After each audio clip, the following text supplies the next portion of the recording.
RJD supremo Lalu Yadav और बिहार के उप मुख्यमंत्री तेजस्वी यादव को ईडी ने सम्मन भेजा है और इसी मुद्दे पर आरजेडी के मुख्य प्रवक्ता शक्ति सिंह यादव ने कहा कि हमने पहले भी कहा है और हमारे नेताओं ने भी कहा है कि जितना करीब चुनाव आएगा उतना ही भाजपा कसरत करेगी, वो भी एजेंसियों के माध्यम से। उन्होंने केंद्र सरकार को घेरते हुए क्या कहा, सुनिए।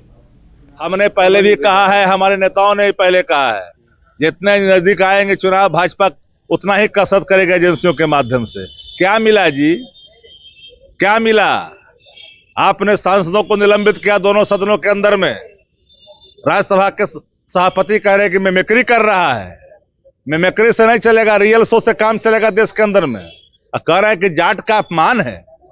आदरणीय लालू प्रसाद जी 77-78 वर्ष की उम्र प्राप्त कर ली, कई बीमारियों से जूझने के बावजूद ही भाजपा जो इनके साथ सलूक कर रही है, ये पूरे भारतवर्ष के आदमों का अपमान नहीं है क्या? ये पूरे भारतवर्ष के आदमों का अपमान है, दलितों का अपमान है, पिछड़ों का अपमान है, दलित पिछड़ों का अपमान है। एंडा पार्टी का जो गंडा सब नेता है, सब क्या कर। बिहार के राज्यपाल राजेंद्र विश्वनाथ हर्लेकर आज नालंदा के अंतर्राष्ट्रीय कन्वेंशन सेंटर राजगीर पहुंचे, जहां उन्होंने यूथ हॉस्टल एसोसिएशन द्वारा आयोजित 4 दिवसीय फैमिली कैंप का शुभारंभ किया। इस दौरान उन्होंने संबोधित करते हुए कहा कि सभी लोग एक भारत श्रेष्ठ भारत का संदेश लेकर जाएं। हमारा देश विविधता में एकता का संदेश देता है। मैं मेरा भाषण बहुत ही संक्षेप में करूंगा। हम सब एक ही हैं। प्रधानमंत्री जी ने अपने सामने एक विषय रखा था। मैं और कुछ पॉलिटिकल बात नहीं करूंगा और करना भी आता ही नहीं मुझे। एक भारत श्रेष्ठ भारत क्या होता है मुझे पता नहीं, लेकिन जब मैं पहली बार यहाँ बिहार में आने के बाद, वैसे मैं गोवा से आता हूँ और गोवा मेरा वहां घर है मेरा।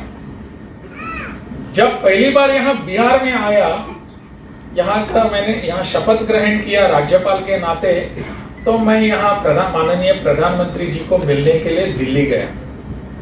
और जैसे ही मैं वहां अंदर जा रहा था तो प्रधानमंत्री जी अपने कमरे में वहां कार्यालय में वहां खड़े रहकर कहने लगे, आइए आइए बिहारी बाबू।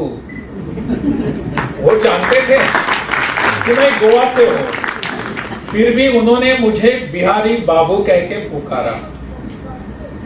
क्या था अर्थ इसका?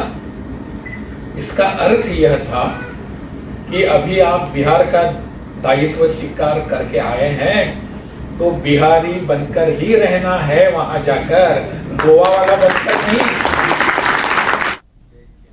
बिहार शरीफ मुख्यालय के प्राचीन मंदिर धनेश्वर घाट में श्री राम लला प्राण प्रतिष्ठा पूजित अक्षत कलश वितरण समारोह कार्यक्रम का आयोजन किया गया।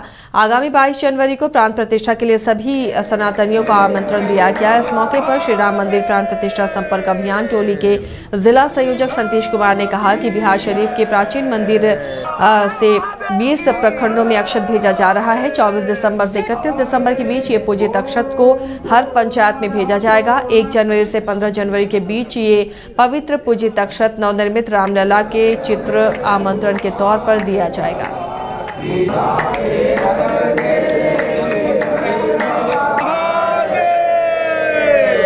1 जनवरी से 15 जनवरी तक यह अक्षत, ये पवित्र पूजित अक्षत, इसके साथ श्री राम लला का जो मंदिर बन रहा है उसका एक चित्र और एक अपील, उसको जो है हम लोग देने वाले हैं। और 22 जनवरी को, जैसा सभी को मालूम है कि 22 जनवरी को श्री राम लला का प्राण प्रतिष्ठा होने वाला है।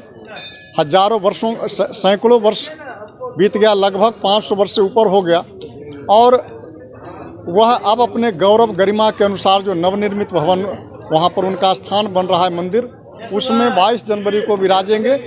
सारे दुनिया के हिंदू उस दिन 22 जनवरी को जो प्रथम आरती होगी, उस आरती में सम्मिलित होने के लिए यह अक्षत सभी प्रत्येक सनातन परिवार के घरों में दिया जाएगा। एआईडीएमके सांसद दयानिधि माड़न के बयान पर बिहार से भी सियासी प्रतिक्रियाएं सामने आने लगी हैं। बिहार सरकार के कृषि मंत्री ने प्रतिक्रिया देते हुए कहा है कि जो बिहार की तरक्की से जलते हैं वो लोग इस तरह की बात करते हैं। जब बिहार तरक्की की ओर जाती है तो लोगों को जलन होता है। तो जो लोग इस तरह के भाषा का प्रयोग करते हैं, मैं समझता हूं कि वैसे व्यक्ति को राजनीति में कदम नहीं रखना चाहिए। जिनको लोकतंत्र की परिभाषा की ज्ञान नहीं होती, यह देश हमारा है, यह देश सबका है, हिंदू हो, मुस्लिम हो, सिख हो, ईसाई हो, ये सबका देश है ना। और किसी राज्य के बारे में इस तरह का बोलना मुझे लगता है कहीं ना कहीं परवरिश में खोट रही हो। जब अच्छी परवरिश मिलती है लोगों को तो इस तरह की भाषा का प्रयोग कोई लीडर नहीं कर सकता है। ये बहुत ही गलत है, मैं इसकी निंदा करता हूँ और नम्र निवेदन करता हूँ ऐसी भाषा का प्रयोग भविष्य में नहीं करिए और पूरे देश से माफ़ी मांग लीजिए। लोकसभा चुनाव 2024 की आहट के साथ बिहार में पोस्टर पॉलिटिक्स शुरू हो गई है। नवादा लोकसभा चुनाव 2024 को लेकर इन दिनों देश की सियासत गरमाई हुई है। लोकसभा चुनाव के तिथि का भले ही ऐलान नहीं हुआ हो, लेकिन सभी पार्टियां चुनाव में अपनी जीत सुनिश्चित करने की कवायद में जुटी हैं। इसी कड़ी में नवादा में पोस्टर पॉलिटिक्स शुरू हो गया है। दरअसल नवादा में स्थानीय नेता को प्रत्याशी बनाने का मुद्दा तेजी से उठ रहा है। इसे लेकर पोस्टरबाजी शुरू हुई है। हालांकि पोस्टर किसकी ओर से लगाया गया है यह साफ नहीं है। पोस्टर में निवेदक के तौर पर नवादा लोकसभा वासी अंकित हैं। इसके जरिए बाहरी भगाओ नवादा बचाओ का नारा भी दिया गया है। नहीं चाहिए बाहरी सांसद, अब की बार घर का सांसद, लोकल सांसद नहीं रहने पर लोकल वोट नहीं जैसे नारों का जिक्र किया गया है। गया में कोरोना के एक भी पॉजिटिव मरीज नहीं है, लेकिन स्वास्थ्य विभाग कोरोना को लेकर अलर्ट हो गया है। गया के मगध मेडिकल अस्पताल में इसके लिए 36 बेड का सुरक्षित वार्ड बनाया गया है। वेंटिलेटर, ऑक्सीजन की समुचित व्यवस्था की गई है। अगर कोरोना के भी मरीज मिलते हैं तो उसके लिए मगध मेडिकल अस्पताल पूरी तरह से तैयार है। वहीं मगध मेडिकल अस्पताल के अधीक्षक के द्वारा सभी डॉक्टर, नर्स और मरीज के परिजनों को भी मास्क पहनना अनिवार्य कर दिया गया है और सभी आने वाले मरीज को कोरोना की उनकी जांच हो रही है। गया के मगध मेडिकल अस्पताल के अधीक्षक डॉक्टर प्रोफेसर विनोद शंकर सिंह ने कहा कि स्वास्थ्य विभाग के निर्देश के अनुसार कोरोना को लेकर सभी अस्पताल अलर्ट मोड पर हैं। कोरोना की जांच बढ़ा दी गई है। 500 से ज्यादा लोगों की कोरोना जांच की गई, जिसमें एक भी मरीज पॉजिटिव नहीं पाया गया।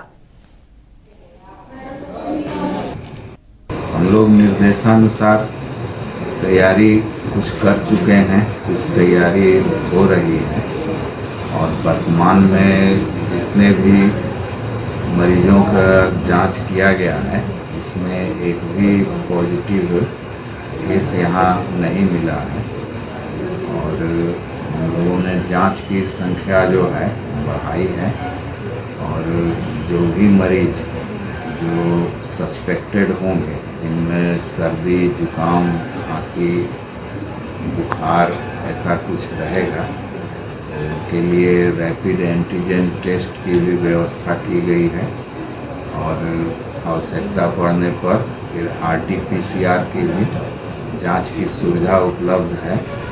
हम लोग